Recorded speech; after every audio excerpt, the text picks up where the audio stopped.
Hello বন্ধুরা, welcome to another video. আজকে date হচ্ছে ডিসেম্বরের 13 তারিখ। আমি এখন দাঁড়িয়ে আছি হাওড়ার চাঁদমারি ব্রিজের সামনে।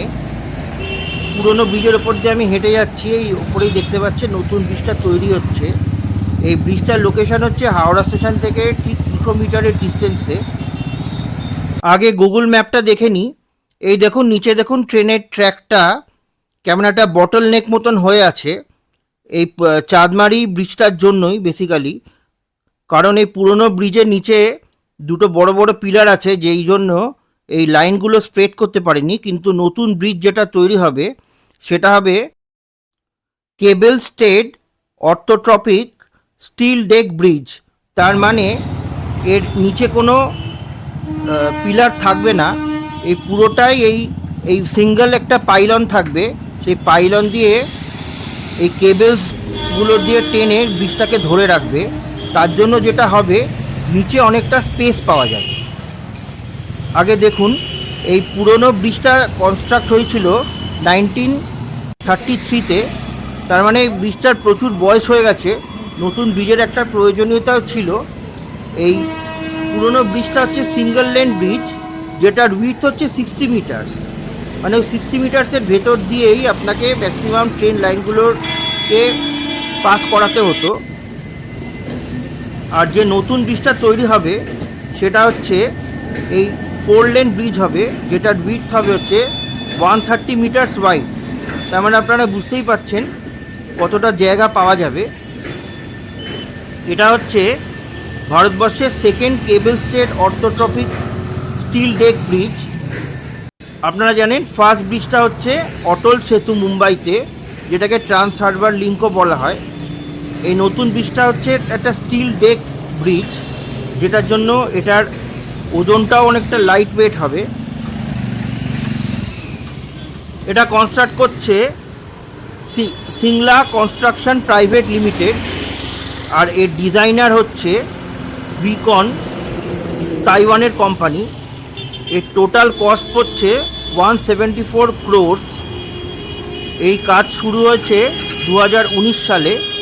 2025 সালের শেষের মধ্যে এই কাজ কমপ্লিট হয়ে যাওয়ার কথা ছিল, কিন্তু এখনও সেই কাজ এখনও কমপ্লিট হয়নি। কারণ কোভিডের জন্য অনেক দিন কাজ বন্ধ ছিল। এই দেখুন, এখন রাস্তার কনস্ট্রাকশনের কাজ হচ্ছে। রিসেন্টলি আমি যখন গেছিলাম তখন পুরনো ব্রিজের মধ্যে কিছু ক্র্যাকস ডেভেলপ করেছে, যেই জন্য একদম সাইডে আমি যেতে পারিনি। আর এখানে একটা বলে দিই, এই লম্বা এটা দেখছেন, এটাকে বলে পাইলন। এই সিঙ্গেল পাইলন, যেটার হাইট হচ্ছে 81.4 মিটার্স। এটা 54টা কেবল দিয়ে এই ব্রিজটাকে ধরে রেখেছে, যেটার জন্য এই ব্রিজটার সবচেয়ে বড় সুবিধা হচ্ছে নিচে তেমন কোনো পিলার নেই, পুরোটাই আর কি হ্যাঙ্গিং ব্রিজ। আর এই নতুন ব্রিজটা কনস্ট্রাক্ট হয়ে গেলে হাওড়ার যে রেল ইয়ার্ড আছে, ওই রেল ইয়ার্ডটাকে তো এক্সপ্যানশন করাই যাবে।